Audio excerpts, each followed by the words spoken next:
지난주의 내용을 우리가 다시 한번 정리해 보면, 지난주 우리 9절부터 12절까지 우리가 했었죠. 우리가 한 번에 쫙 우리가 훑으면 좋겠지만, 사실 이 실천편은 사실 우리가 몸으로 잘 되지 않기 때문에 우리가 천천히 가겠다, 이렇게 말씀을 드렸습니다. 그래서 9절부터 12절까지에 있는 그러한 내용을 우리가 한번 지난주 했던 내용을 한번 보도록 하겠습니다. 보여주세요. 네. 첫 번째가 뭐죠? 거짓 없는 사랑을 해야 된다. 거짓 없는 사랑. 복음이 우리 안에 있을 때 우리는 겉으로만 사랑하는 척하면 안 되고 거짓 없는 사랑을 해야 된다. 그리고 두 번째, 시작. 악한 것을 미워하고 선한 것을 굳게 지키는 사랑. 그래서 악은 어떤 모양이라도 버리고 계속해서 선한 것을 지키려고 하는 그런 관계 속에서 악한 것은 모두 버리는 그런 삶을 살아야 된다. 세 번째가 형제처럼 다정하고 친절해야 된다. 오늘도 제가 우리 도시인들이 갖고 있는 특징을 제가 좀 설명할 건데요. 다정하고 친절한 가족과 같은 사랑을 해야 된다. 네 번째, 서로를 존경하는 사랑의 마음을 가져야 된다. 우리 다시 한번 옆 사람과 인사합시다. 당신을 존경합니다. 네. 여러분들은 지금까지 잘 살아오셨죠, 그죠? 믿으시죠? 여러분 지금까지 인생을 잘 살아오셨어요. 그리고 여러분들은 여러분 각자의 그런 지혜와 하나님이 주신 은혜로 우리는 잘 살아왔어요. 그래서 우리는 남에 대해서 이렇게 살아야 돼, 저렇게 살아야 돼, 우리가 함부로 그 말할 수 없다. 적어도 여기 계신 분들은 우리는 그렇게 남을 정죄하거나 판단하지 않는다라고 하는 거였고, 다섯 번째, 시작. 주님이 주시는 성령의 뜨거운 사랑. 근데 우리가 이것을 아무리 의지적으로 내가 하려고 해도 안 된다. 성령께서 우리에게 부어주셔야 된다. 그래서 성령의 도우심을 받는 그런 관계가 있어야 된다. 여섯 번째, 소망을 포기하지 않고 오래 참으며 꾸준히 기도하는 사랑. 그래서 그리스도인은 관계를 어떻게 한다? 절대 포기하지 않는다. 절대 포기하지 않는다. 왜? 예수님이 우리를 포기하지 않으셨던 것처럼 우리도 포기하지 않는다. 현대사회와 많이 다르죠. 그죠? 현대인들은 포기할 수 있지, 끊을 수 있지. 그렇지만 우리는 포기하지 않는다. 이것이 복음에 기초한 관계의 법칙이다. 이렇게 말씀드렸습니다. 자, 오늘은 이제 그 다음 13절부터 21절까지의 말씀인데, 그 중에서 우리가 한 부분은 다음 주에 좀 더 다루도록 하겠고, 오늘 13절부터 21절까지 있는 말씀을 함께 나눌 건데, 계속해서 복음에 기초한 관계의 법칙은 대상을 누구로 하느냐라고 하는 것을 우리가 알아야 됩니다. 누구를 대상으로 하느냐? 우리는 모두를 대상으로 이 법칙을 적용해야 돼요. 모두를 예외 없이. 그래서 우리 그리스도인의 네 차원의 그런 관계의 영역을 한번 정해봤어요. 한번 정리해봤어요. 첫 번째는 가족관계죠. 가족관계 안에서도 이 복음에 기초한 관계의 법칙이 적용되어야 된다. 두 번째가 뭡니까? 교회 내에서 교우들과의 관계에서도 마찬가지다. 세 번째가 뭡니까? 세상 모든 사람들과도 이렇게 해야 된다. 더 나아가서 누구에게까지? 나를 미워하는 원수들에게까지. 이 복음에 기초한 관계의 법칙이 적용되어야 된다. 예외가 없다라고 하는 거예요. 그래서 그리스도인은 모든 사람하고 다 잘 지낼 수 있어야 돼요. 모든 사람하고. 난 저 사람은 안 맞아, 나하고. 저 사람은 나하고 안 맞아. 코드가 안 맞아. 저 사람은 전라도야, 난 경상도거든, 안 맞아. 뭐 그런 것들이 우리에게는 없어야 된다는 거예요. 동의를 안 하시니까 아멘이 안 나오죠. 근데 없어야 돼요. 저는 분명하게 말씀드려요. 복음의 근거에서, 말씀의 근거에서 분명히 말씀드려요. 우리는 지금까지 나하고 맞는 사람, 저 사람은 나하고 맞아, 안 맞아, 그걸 따져놓고 안 맞는 사람하고는 내가 안 지내고, 나하고 맞는 사람하고 지내고, 그래도 나는 그리스도인이고, 그래도 나는 신앙생활 하는 거고, 그래도 나는 교회생활 하는 거다 라고 생각한 것에 대해 지금 도전적인 이 말씀을 주님께서 하시는 거예요. 그게 과연 가능하냐? 그게 어떻게 가능해요, 목사님? 내가 살아봤는데 그거는 불가능해요. 이렇게 반문하시는 분들도 계실 거예요. 그러나 복음을 우리 마음에 품고 그리스도의 십자가의 능력으로 사는 사람들은 이렇게 살 수 있음을 먼저 믿으시기 바랍니다. 아멘 소리가 왜 이렇게 적어요? 여러분 믿으시기 바랍니다. 여러분 먼저 믿으세요. 먼저 선포하세요. 그렇게. 그리고 우리는 그렇게 사는 거예요. 먼저 믿고 그렇게 사는 거예요. 그래서 그리스도인의 윤리는 이 부분을 절대 포기할 수 없어요. 제가 하나의 프로세스를 한번 제가 가지고 설명해 드릴게요. 이게 보이시죠? 글씨는 보이시죠? 자, 이것이 우리 그리스도인의 그 윤리의 아주 중요한 그런 프로세스라고 볼 수 있는데, 지금 제가 말씀드린 것처럼 그리스도는 모든 사람하고 다 잘 지내야 된다고 그랬죠. 근데 그게 사실은 돼요, 안 돼요? 실질적으로 그게 잘 안 되는 겁니다. 안 되는 거예요. 근데 어떻게 되느냐? 먼저 주님이 나를 사랑하셔서 내가 구원받는 경험이 있어야 돼요. 우리는 다 구원받았잖아요. 주님의 사랑을 경험했잖아요. 거기서부터 시작되는 거예요. 주님이 우리를 사랑하셔서 우리를 구원하셨어요. 그래서 주님을 우리는 내 마음에 어떻게 했어요? 영접했어요. 내 마음에 영접했어요. 그리고 영접한 사람들은 뭘 해야 되느냐? 계속해서 말씀으로 훈련받아야 되고, 말씀을 들어야 되고, 말씀으로 우리가 무장해야 돼요. 말씀의 삶을 우리는 살아야 돼요. 그렇게 해서 훈련을 해야 돼요. 그래서 우리 교회가 자꾸 줄기차게 양육도 하고 훈련도 하는 거예요. 말씀 공부를 해야 되는 거예요. 이거 없이 예배만 10년 들어보고 예배만 드리면 아무런 변화 없어요. 계속해서 말씀이 들어가야 돼요. 그래서 말씀에 계속 부딪혀야 돼요. 말씀과 싸워야 돼요. 말씀이 내 안에 계속 머물게 해야 돼요. 이거를 하지 않으면 안 돼요. 다시 한번 따라해 봅시다. 제가 여러 차례 인용하는 그런 말인데요. 따라합시다. 그리스도를 바라볼 때만 그리스도인이다. 이거 제가 말한 게 아니고 프랑스의 신학자 C.S. 루이스가 한 말이에요. 한번 잘 생각해 보세요, 여러분. 우리가 그리스도인을 바라볼 때만 그리스도인이지, 여러분 그리스도 생각 안 하고 예수님 생각 안 하잖아요. 예수님 안 바라보잖아요. 우리는 세상 사람과 똑같아요, 여러분. 그래서 그만큼의 시간을 우리는 늘려가야 되는 거예요, 결국은. 계속 하나님을 바라보는 시간을 늘려가야 되고요, 말씀 보는 시간을 늘려가야 되고요, 예수님이 내 안에 계심을 늘 의식해야 되고요, 주님이 나를 이끄시도록 나를 내맡기는 그 시간들을 계속 늘려가면 우리는 더 오랜 그리스도인이 되는 거예요. 그래서 말씀과 훈련을 계속 받아야 되고, 그 다음에 신앙생활을 우리는 딱 패턴화 시켜야 돼요. 그래서 우리는 주일 성수를 원칙으로 하잖아요, 그죠? 주일 성수를 원칙으로 하고, 그리고 우리는 예배를 수요일도 드리고 금요심야도 드리고, 우리는 매일매일 새벽 기도를 하는 거예요. 그래서 우리의 삶을, 우리의 신앙을 예배 중심으로, 신앙 중심으로 그렇게 패턴을 만드는 거예요. 그렇게 정형화하는 게 되게 중요해요, 신앙생활에 있어서. 왔다 갔다 하면 안 된다는 거예요. 오늘은 기분도 좀 찝찝하고, 오늘 좀 컨디션이 좀 안 좋고, 오늘은 좀 쉬자. 그랬다가 또 그 다음 주는 오늘은 좀 기분이 좋으니까 갈까? 그렇게 하는 게 아니라는 거예요. 신앙생활은 그렇게 패턴화 시키는 거예요. 그렇게. 물론 거기에 바리새적인 위험이 있지만 어쨌든 신앙생활은 정형화 시키는 거예요. 우리의 삶을 딱 고정하는 거예요.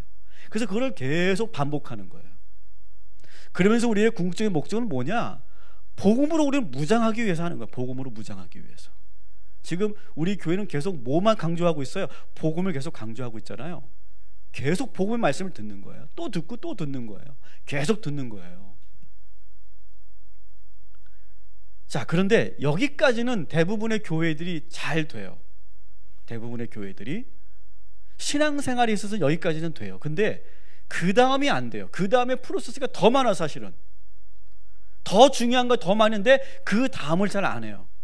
자, 뭘 말하는 거냐면 복음을 우리가 들었잖아요. 그러면 어떻게 해야 돼? 따라합시다. 복음대로 살아야 한다. 근데 그게 안 돼요.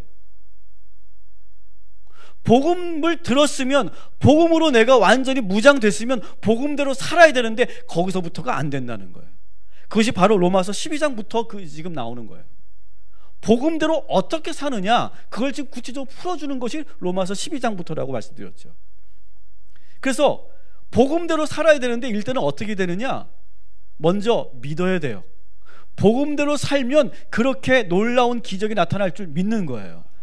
그래서 먼저 믿는 거예요. 그래서 여러분들이 그리스도는 누구하고나 다 잘 지내야 됩니다 라고 말할 때 여러분, 그거 안 되는데 라고 하는 건 인간적 생각이에요.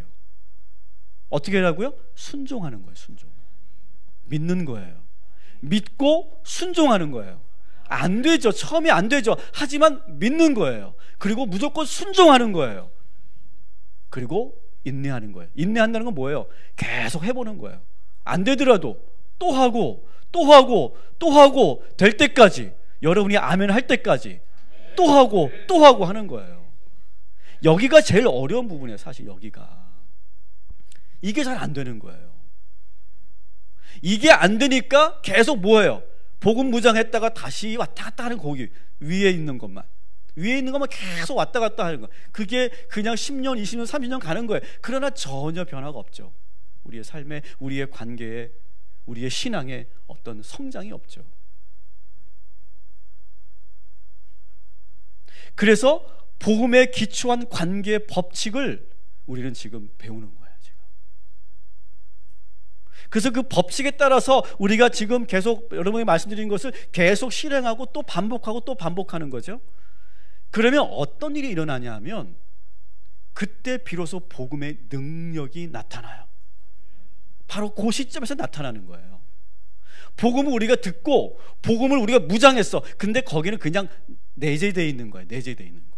물론 영적인 변화는 일어나지만 내 삶의 변화, 우리의 관계의 변화, 우리의 인생의 변화는 언제 일어나느냐? 그대로 살 때.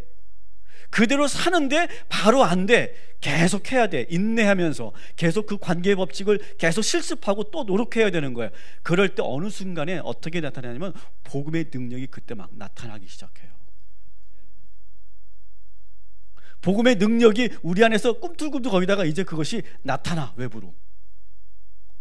그러면서 어떻게 되느냐? 그리스도인만이 할 수 있는 일들을 행하기 시작해요.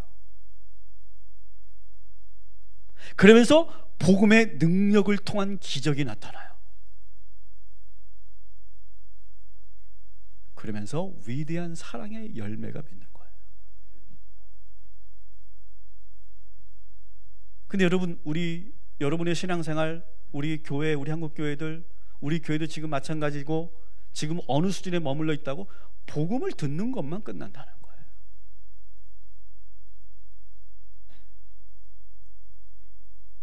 그 뒤에 있는 과정들은 아예 시도조차 하지 않고 있어요. 왜 그런지 아세요? 그것이 우리 이 교회에 인본주의가 들어와서 그래요. 자기중심적인 인본주의가 들어와서 그런 거예요. 그래서 모두를 사랑하고 원수를 사랑하라고 하는 것은 예수님만 할 수 있다고 생각해요. 이건 예수님만 하지 인간이 어떻게 해? 인간은 죄인인데. 여러분, 그건 합리화예요. 잘못된 거예요. 여러분, 예수님이 하셨던 것처럼 우리도 그렇게 해야 할 줄 믿습니다. 이건 성인들이 하는 거지. 그건 목사님들이 하는 거지. 평신도가 뭘 어떻게 그렇게 해? 우리는 그런 거 못해. 이렇게 생각한다는 거예요. 그리고 우리는 맨날 와가지고 주님, 우리는 죄인이에요. 용서해 주세요. 나 저렇게는 못해요. 그리고 또 와서 또 주님, 우리는 죄인이에요. 용서해 주세요. 계속 거기만 머무는 거예요. 우리는. 그러면서 우리의 신앙생활은 어떤 거냐? 지금까지 우리 신앙생활은 주님의 은혜로 축복받고 내가 바라는 거 기도 응답받고 그러면서 만족해하는 신앙, 거기에 머물러 있어요. 우리는. 그래서 우리가 와서 기도하고 하나님 주세요 주세요 막 그렇게 기도하고 응답받으면 할렐루야 감사합니다라고 막 거기서 우리는 그냥 좋아하는 거예요. 그런데 여러분 아까 그 프로세스 그 과정을 여러분 보신 것처럼 우리는 복음대로 살아야 하는 그 과정이 더 많이 남아있다는 사실을 기억하시기 바랍니다. 그래서 예수 십자가의 방법은 아예 시작조차도 하지 않아요. 많은 성도들이. 제가 지금 제자훈련을 하고 있는데 우리 제자훈련 우리 팀 중에서 어느 분이 그러더라고요. 십자가의 도에 대해서 처음 들었대요. 십자가의 도에 대해서. 그리고 그 십자가의 도를 우리가 그것을 실천해야 된다는 말도 처음 듣는 것 같아요. 십자가는 예수님만 진다고 생각하는 거 우리는 지금. 여러분 복음대로 우리가 살아야 할 줄 믿습니다. 그래서 처음에는 이 복음대로 산다는 것은 어렵기 때문에 막 씨름해야 돼요. 도전이 돼야 되고 막 그것이 정말 내 안에 들어와서 막 힘들고 나는 왜 안 될까 막 그래서 고뇌가 돼야 되고 막 이것 때문에 막 계속 영적인 그런 씨름이 이루어지는 그런 과정들이 있어야 돼. 그래도 어떻게 해야 돼? 우리는 순종하는 거예요. 계속 해보는 거예요. 부딪혀 보는 거예요. 안 되는데 계속 해보는 거예요. 자, 그러면 오늘 구체적으로 그러면 뭘 어떻게 하느냐? 복음대로 사는 이제 몇 가지를 오늘 또 다시 한번 우리가 함께 나누려고 합니다. 18절 말씀. 여러분 자료에도 있고 한번 같이 읽어보겠습니다. 시작. 여러분 쪽에서 할 수 있는 대로 모든 사람과 더불어 화평하게 지내십시오. 아멘. 이게 가능하냐고요, 여러분? 모든 사람하고 화평하게 지내래요. 이게 가능해요? 여러분, 우리는 살면서 우리는 가능하지 않다고 생각하고 있었어요. 근데 복음은 이렇게 살려고 해요. 모든 이들과 화평해야 된다. 모든 사람과 잘 지내야 된다. 근데 우리 한국 그리스도인들의 교인들의 지금 우리의 패턴은 어떠냐면 교우들하고는 잘 지내. 교우들하고는 잘 지내는데 세상 사람들하고는 잘 못 지내. 믿지 않는 사람하고는 잘 못 지내. 또 이런 분들도 있어. 반대로 교인들하고는 못 지내. 교인들하고는. 근데 세상 사람들 너무 또 잘 지내. 그런 사람도 있어. 그래 나는 또 교인이야. 여러분 우리는 모두하고 다 잘 지내야 돼요. 여러분 예수님 보세요. 예수님이 뭐 제자들하고만 잘 지냈어요? 당신을 쫓는 그런 사람들하고 신도들하고 교인들하고만 잘 지냈어요? 아니에요. 모두하고 다 잘 지냈잖아요. 죄인들의 친구였잖아요. 그죠? 자꾸 여러분들 이건 예수님만 하는 거지 라고 생각하는 생각이 들어올 거예요. 근데 그 생각은 여러분 잘못된 거예요. 우리는 모두와 화평해야 될 줄 믿습니다. 자, 그러면 모두와 화평해야 되는 그 방법을 더 구체적으로 말하고 있어요. 15절 같이 읽습니다. 시작. 기뻐하는 사람들과 함께 기뻐하고 우는 사람들과 함께 우십시오. 서로 한 마음이 되고. 아멘. 자, 우리가 모두와 화평하게 하는 그러한 방법 중에 구체적인 것은 기뻐하는 사람과 기뻐하고 우는 사람과 함께 우는 거예요. 이렇게 되기 위해서 먼저 그 공동체가 되게 중요하죠. 그 공동체 안에서 내가 기쁘면 기쁘다고 말할 수 있어야 되고요. 내가 힘들고 어렵다면 힘들다고 말할 수 있어야 돼요. 혼자 그걸 억지하고 감추는 것이 아니라 공동체 안에서 기쁨은 기쁨으로 슬픔은 슬픔으로 나눌 수 있는 그런 공동체가 되어야 된다. 근데 이렇게 되기 위해서는 공동체가 아주 가장 안전한 곳이어야 되죠. 근데 사실 우리가 지금 속해 있는 우리 사회나 우리 여러분의 일터나 우리 교회나 여러분의 우리 가정이나 다 그렇지 못하죠. 근데 가장 안전한 곳이 저는 교회여야 된다고 생각해요. 여러분, 세상은요 어떻습니까? 세상은 기뻐하는 사람을 보고 진심으로 기뻐해 주지 않아요. 오히려 시기해요. 질투해요. 그리고 잘 되는 사람을 보고 진심으로 축하해 주지 않아요. 뒤에서 잘 되는 사람을 비난하고 깎아내려요. 그래서 언젠가도 제가 말씀드렸죠. 존 맥스웰이 이렇게 말합니다. 진짜 당신이 저 사람이 믿을 만한 사람인가 믿지 못할 사람인가를 판가름할 때, 내가 잘 되고 있을 때 진심으로 축하해 주는 사람, 정말로 축하해 주는 사람, 그 사람이 진짜 믿을 만한 사람이다. 물론 우리가 힘들어할 때 같이 힘들어해 주고 슬퍼해 주는 것도 좋지만, 진심으로 축하해 줄 수 있는 공동체, 같이 기뻐해 줄 수 있는 사람, 그런 사람들이 우리가 되어야 된다는 거죠. 겉으로는 축하하지만 뒤에서는 시샘하는 경우가 우리에겐 참 많아요. 사랑에는 뭐가 없어야 된다고요? 거짓이 없어야 된다. 저는 오늘 이 말씀을 준비하면서 이런 기도를 했어요. 하나님, 우리 교회 성도들은 모두 축복받게 해주세요. 모두가 축복받는 그런 성도들 되게 해주세요. 그래서 또 그 기쁨을 마음껏 나누게 해주세요. 그리고 진심으로 우리가 축복해주게 해주세요. 기뻐해주게 해주세요. 그런 정말 기뻐할 때 기뻐해주고, 울고 있을 때 같이 울어줄 수 있는 그런 교회, 그런 공동체로 만들어 가기를 주님의 이름으로 축원합니다. 자, 그렇게 되기 위해서 우리는 뭘 해야 되느냐? 그렇게 기뻐하고 그리고 같이 울어주고 하는 그런 마음을 맞추는 작업을 해야 되는데, 어떻게 해야 되느냐? 빌립보서 2장 5절부터 9절까지의 말씀을 우리 한번 같이 읽어보도록 하겠습니다. 시작.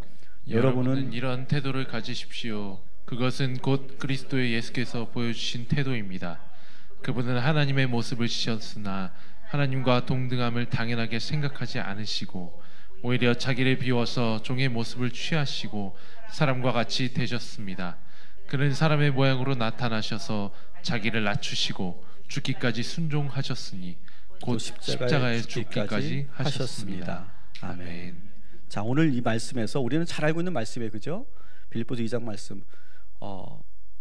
우리에게 자기를 비워 종의 형체로 사람의 모양으로 오셔서 죽기까지 복종하시고 십자가에 달려 죽으신 예수 그리스도를 소개하는 아주 중요한 기독론의 그런 내용인데, 저는 더 중요하게 보는 것은 5절에 있는 앞부분이에요. 앞부분은 뭐라고 되어 있어요? 여러분은 이런 태도를 가지십시오. 이게 되게 중요해요. 이거는 단순히 예수님은 이런 분이십니다 라고 소개하는 게 아니에요. 예수님이 이런 분인데 너희들도 이렇게 살아라 라고 하는 거예요. 여러분, 이 말씀대로 살았다고 내가 생각하시는 분 손 들어보세요. 이 말씀대로 살았다 지금까지. 아니, 한 번이라도 감히 우리가 손들지 못할 거예요. 그런데 뭐라고 해요? 5절에 이렇게, 이런 태도로 사십시오. 그게 어떻게 가능해요, 목사님? 저는 말씀을 근거로 해서 얘기하는 거예요. 이런 태도로 살라고 하는 거예요.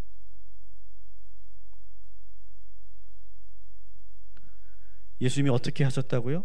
예수님은 우리를 구원하기 위해서 이 땅에 오셔서 어떻게 했다고요? 사람의 모습으로 우리와 함께 하셨어요. 우리와 맞추시기 위해서, 우리와 한 마음 되게 하기 위해서 자기가 당신이 내려오셨어요. 그리고 인간의 모습이 되셨어요. 그리고 낮추셨어요. 그리고 죽기까지 복종하셨어요. 더 나아가 십자가에 달려 죽으셨어요. 여러분, 이것이 십자가의 길이에요. 십자가의 도예요. 그런데 이렇게 되면 아까 그 과정에서 보신 것처럼 복음의 능력이 그 어느 순간부터 나오기 시작해요.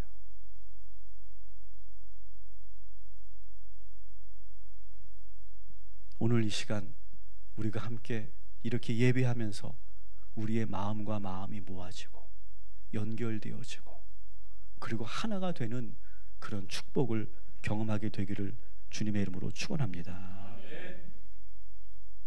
16절을 보겠습니다. 같이 읽습니다. 시작. 서로 한 마음이 되고 교만한 마음을 품지 말고 비천한 사람들과 함께 사귀고 스스로 지혜가 있는 채 하지 마십시오. 아멘. 이것도 우리가 지금 복음의 기초로 한 그런 관계의 법칙의 또 다른 모습이죠. 하여튼 이 복음대로 사는데 가장 좋은 훈련장은 교회예요. 교회에서 먼저 우리가 이것을 해야 돼. 교우들 간에서 이것이 계속 실습되어야 돼요. 훈련되어야 돼요. 그래서 서로의 마음을 맞추는 노력을 계속해야 돼요. 교회라고 하는 곳은 각기 다른 배경을 갖고 있고 다른 의견을 갖고 있는 그런 서로가 어떤 그런 삶의 방식도 다르고 어떤 신앙의 색깔도 달라요.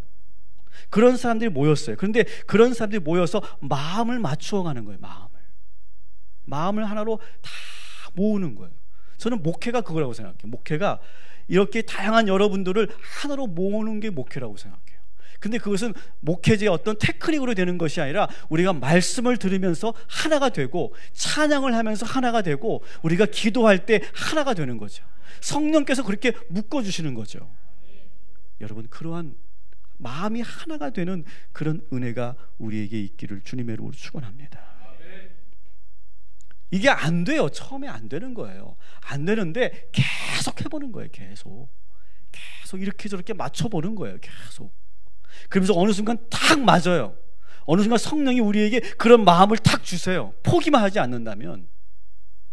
그래서 탁 하나가 되었을 때 그 기쁨과 그 복음의 능력을 우리가 체험하는 거예요. 여러분, 이 말씀은 언제 쓰여졌죠? 당대 최고의 도시, 그 당시 아마 전 세계적으로 가장 큰 도시 어디예요? 로마. 가장 최고로 큰 도시 로마에 있는 그리스도인들을 향해서 한 말씀이에요. 이게. 여러분, 대도시의 특징이 뭘까요? 대도시. 도시의 특징이 뭘까요? 네? 사람이 많죠. 사람이 많아요.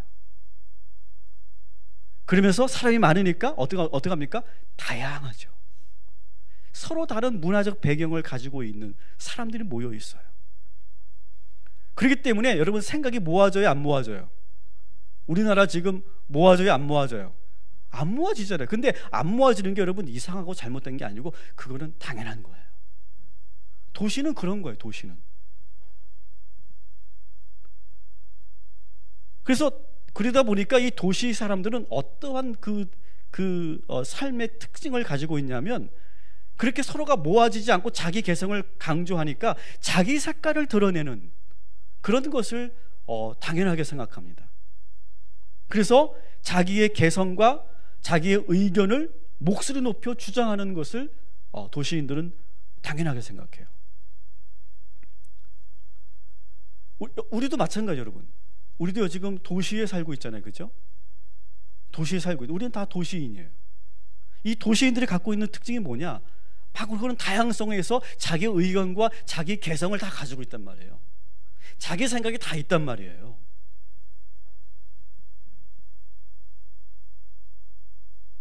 지난주에 부활절날 우리 전도 집회 한다고 카드를 써내라고 이렇게 했더니 몇 장 나왔어요? 5장 나왔나? 5장. 왜 안 냈을까? 다 각자 자기 생각이 있는 거야. 다 생각이 있는 거야. 근데 이게 저는 뭐 여러분들에게 불순종했다, 이러면 안 된다, 여러분들 그런 걸 말하는 게 아니에요. 이게 도시인들의 특징이에요.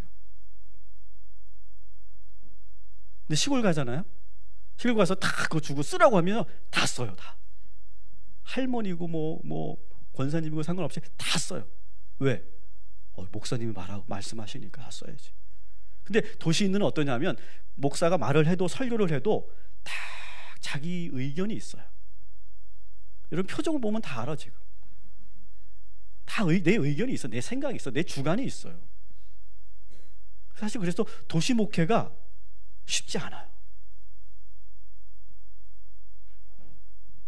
그래서 이게 이 도시에서 신앙생활 하시는 분들은 다 자기 생각과 자기 주관이 있어요. 그리고 다 똑똑똑 하시잖아요. 그죠? 그러니까 이게 하나로 모아지지 않고 여러분들에게 각자 의견을 내놓으라고 하면 지금 말 안 해서 그렇지, 절제해서 그렇지 여러분의 의견이 다 있어요.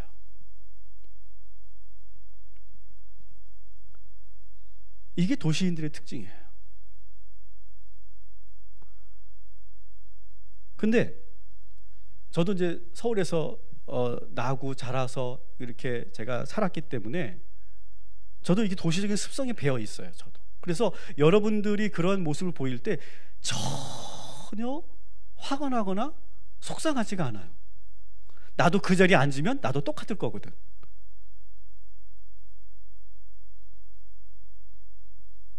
다 이해가 되고, 그리고 문제는 너무 이해가 돼서 안타까워요. 그래서 이 도시에 사는 사람들은 서로 소통이 필요하고 합의가 돼야 되고 이해가 돼야 돼요.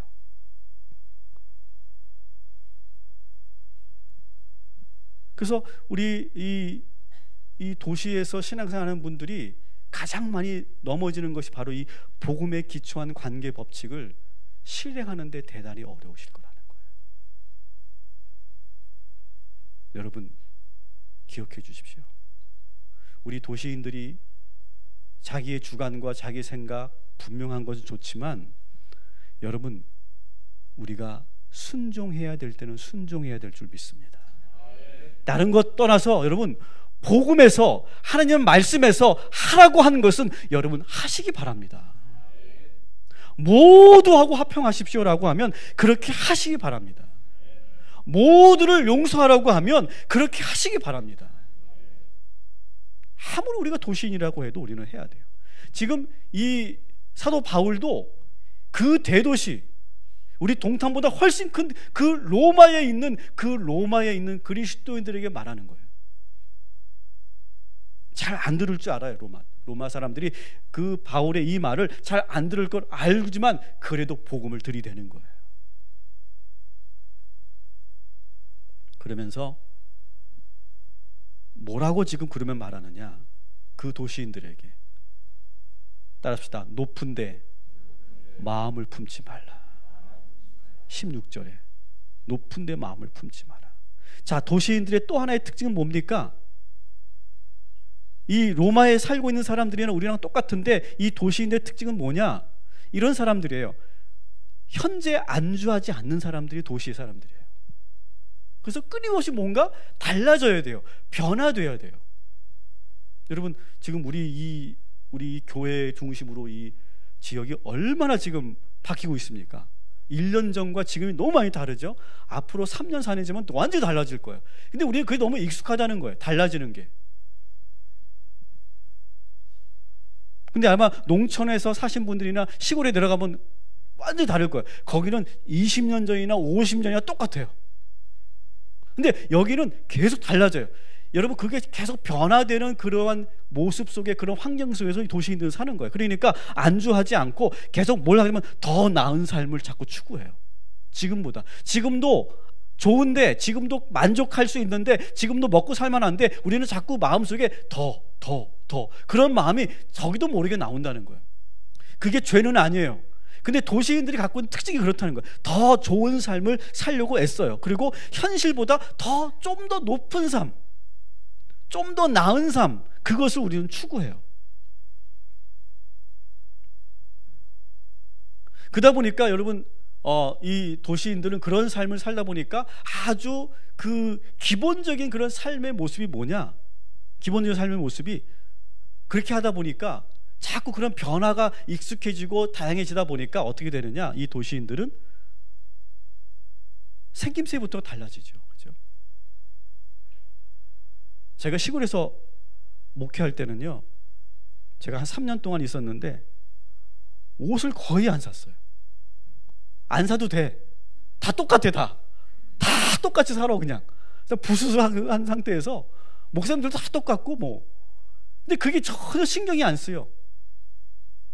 근데 도시의 삶은 어떻게 돼요? 자꾸 그런 것들이 자꾸 눈에 들어와요. 자기도 모르게 신경이 쓰이고. 그리고 시골에서는 그런 거 없었어요. 내일 뭐 입지? 오늘 뭐 입지? 오늘 뭐 먹지? 오늘 어디 가지? 그런 생각 안 써요. 똑같아요, 그 삶이. 근데 우리는 자꾸 뭘 입지? 내일은 뭘 입을까? 입을 게 없어. 이렇게 많은데 우리 자꾸 그렇게 생각한다는 거예요. 그게 도시인들이 갖고 있는 특징이에요. 그러니까 우리는 자꾸 좀 더 낮게 보이고 좀 더 좋게 보이고 하는 그런 속성이 우리에게 다 있어요. 그리고 우리는 스스로 자존감을 지키려고 해요. 그래서 더 자존감을 높이려고 하고 더 노력해요. 그렇게. 그러면서 우리는 어떻게 되냐면 저절로 자기도 모르게 조금 우월한 느낌을 가지고 살아요. 그러면서 아주 비교를 많이 해요. 우리는요. 비교하고 그리고 우월한 느낌을 가질 때 우리는 좋고, 비교하면서 내가 좀 이렇게 못하다 싶으면 우리는 확 떨어져요. 그죠?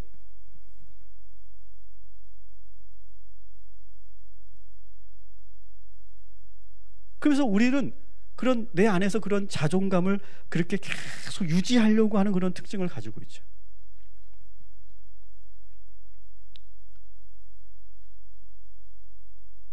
그래서 자기보다 낮은 사람을 보면 내가 우월감을 느끼고, 자기보다 낮다고 생각하는 사람을 보면 내가 열등감을 느끼면서 그렇게 살아요. 근데 여러분, 이것이 도시인들이 갖고 있는 원동력이에요. 이것이 이 자존감과 열등감, 우월감, 여기서 계속 우리는 뭘 하게 되면 더 노력하게 되는 거예요. 더 잘 살려고 하고 더 애쓰려고 하고 노력하고. 그래서 도시는 점점 번창하고 더 커져 나가는 거죠. 그러다 보니까 이 도시인들은 항상 어디에 눈이 있냐 하면 높은 곳에 눈이 가게 돼 있어요. 어쩔 수 없어요. 그래서 모든 기준이 항상 현재보다 높여 있어요. 다 그래요. 여러분, 마철루라고 아시죠? 마철루. 100층 이상 되는 그런 빌딩들, 높은 빌딩들. 여러분, 그 빌딩에 갖고 있는 상징이 뭔지 아세요? 이 빌딩을 계속 우리가 보면서 우리는 어떤 생각을 해요? 더 높이, 좀 더. 그렇게 하다가 지금 100층이 넘고 120층이 넘고 150층이 넘는 거예요. 그래서 도시인들은 어쩔 수 없이 자꾸 높은 것을 생각하게 돼 있어요. 사도 바울은 이것을 너무 잘 알고 있는 거죠. 로마라는 도시를 너무 잘 아니까. 이 로마라고 하는 도시에서 그렇게 신앙생활 하는 사람들에게도 여전히 이 도시가 주는 그런 문화적 영향력을 항상 갖고 있는 거예요. 우리는.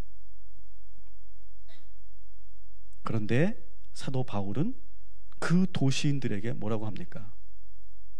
따라합시다. 높은 곳에 마음을 두지 말고 낮은 곳에 마음을 두라. 여러분, 이게 가능하냐고요, 도시인들에게.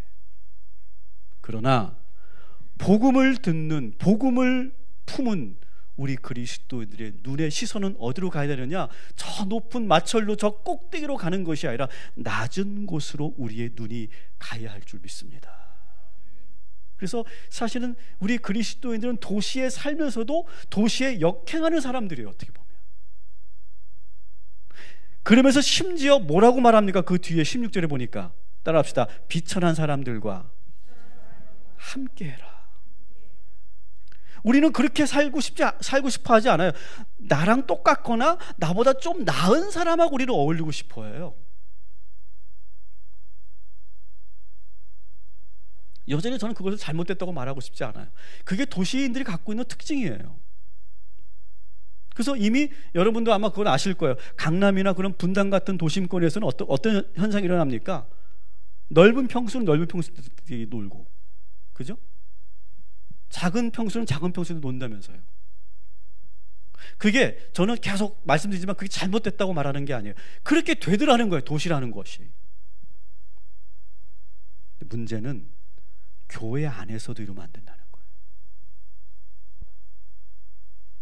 근데 안 그러려고 하는데 그 교인들이 뭐 양식이 없어서 뭐 인격적으로 문제가 있어서 그런 게 아니고, 안 그러려고 하는데도 그렇게 모여진다는 거예요. 서로가 불편하니까. 괜히 그 사람하고 비교 당하면 내가 불편하고, 그러니까 그냥 그렇게 모이고, 괜히 내가 가면 괜히 그 사람이 좀 멋쩍어 하고 왠지 좀 이렇게 좀 불편하는 것 같으니까 그렇게 편하게 모인다는 거예요.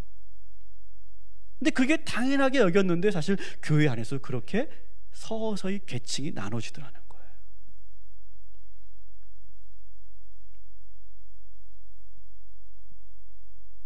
그래서 어느 아파트 단지는 학교 학급을 자기 단지에 있는 아이들하고만 이렇게 학급을 만들어 달라고 이렇게 학교에 건의를 했대잖아요.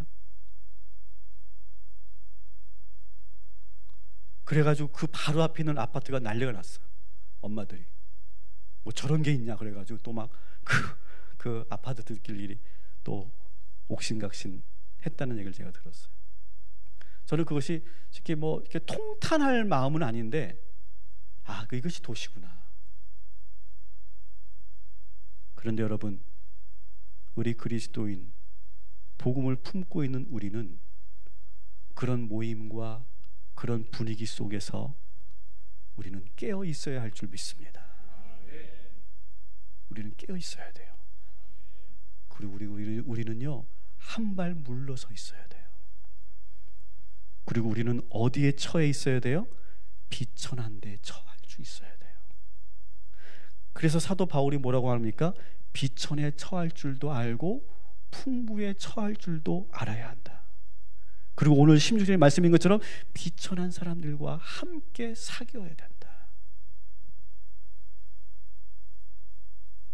여러분, 이 부분을 교회가 놓치면 교회는요, 그냥 세상 모임이 되는 거예요. 우리 교회가 그렇게 되지 않도록 여러분이 깨워주시고, 그리고 저도 그런 방향으로 가지 않도록 늘 저를 위해서 기도해 주시기 바랍니다. 노력해야 돼요. 우리는.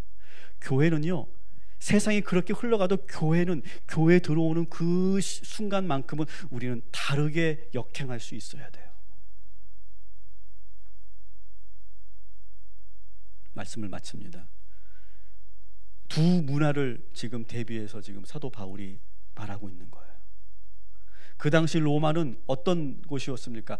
헬레니즘 문화로, 헬레니즘의 철학으로 세워진 도시가 바로 로마예요. 그래서 비교한 그런 내용을 보시면 헬레니즘의 철학에 기초한 도시는 자꾸 높은 곳으로 올라가려고 한다. 그리고 이 도시라고 하는 것은 어떤 것이에요? 부와 명예가 최고죠. 그리고 더 인기 있으려고 하고 더 성공하려고 하는 곳으로 가요. 높은 곳으로 자꾸 가요. 그러면서 자기 의견과 자기 주장이 분명히 있는 곳이 헬레니즘에 기초한 도시 로마예요. 그러나 복음에 기초한 하나님 나라는 어떤 곳이냐? 자꾸 낮은 곳으로 가려고 하는 거예요. 그리고 자꾸 내가 비천한 곳에 머무르려고 하는 거예요. 그리고 하나님의 말씀을 붙잡는 거예요. 복음대로 살려고 하는 거예요. 복음의 말씀대로 순종하려고 하는 사람들이 복음에 기초한 하나님 나라의 백성들인 줄 믿습니다. 여러분은 어느 나라의 백성입니까? 도시에 있는 그 도시인들처럼 그렇게 살지 않고 복음에 기초한 하나님 나라, 그 하나님 나라의 백성으로 사시기를 주님의 이름으로 축원합니다.